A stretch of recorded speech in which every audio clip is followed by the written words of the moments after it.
Well, it's great to be here in Lithuania for the NATO Summit. I think the last 500 days of Putin's war in Ukraine has reminded us of the enduring unity and importance of this very special military alliance, which the UK has been at the heart of for the entire time of its existence. I think priorities for this summit are to strengthen that alliance so that we can face the threats of the future and protect ourselves adequately against them, but also to continue supporting Ukraine in the face of Russian aggression so that they can continue to fight for their freedom.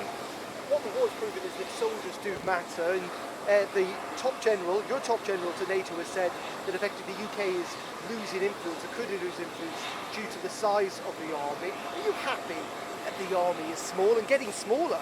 I think the UK should be incredibly proud of the leading role that we play, not just in NATO, but across the world in protecting security and indeed investing in our armed forces. When I was Chancellor, I oversaw the largest increase in defence spending since the end of the Cold War. Most recently in the budget, billions more again for our armed forces. Now why? But that's because the threats that we face are sadly increasing, and it's right that we invest to protect ourselves against that. And that's not just investing in the army, but across all our armed forces, but crucially strengthening our alliances with other countries around the world. We have a new submarine partnership with the Americans and the Australians. We're building the next generation of fighter jets with the Japanese and the Italians, and all of that not only is good for our security, it's also creating thousands of jobs at home. Across the United Kingdom, every corner of our country is benefiting from the investment in defence that we're putting in and the jobs that it's creating.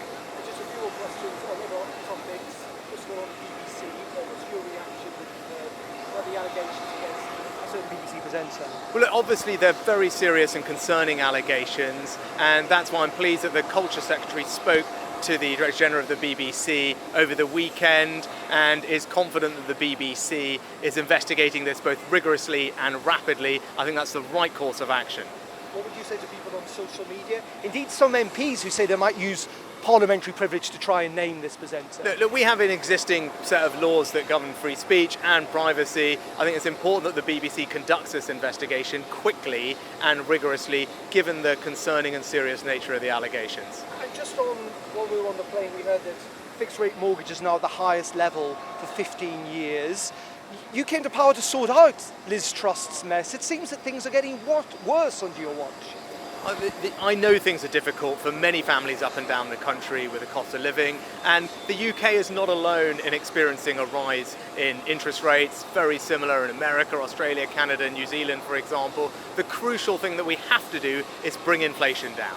That's how we're going to ease the burden on families. That's how we're going to stop the increase in interest rates. And that's why my first priority is to halve inflation. Now, of course, that is proving to be more persistent than people thought, but it doesn't mean that the course of action is wrong. We've got to stick to it. I'm determined to bring inflation down. That's the best way that we can ease the cost of living pressures that families are facing, and I'm absolutely determined to stick to the course. And just that no one will cross the English Channel in England.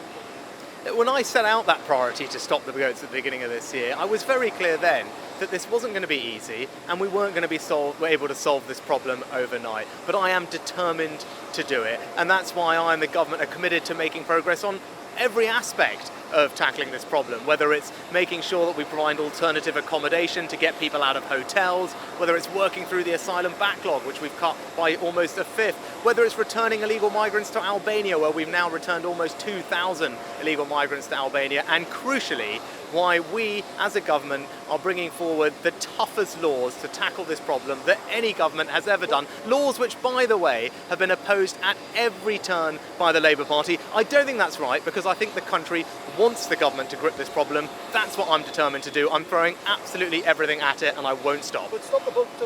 Stopping the boats means across all these issues, fixing them.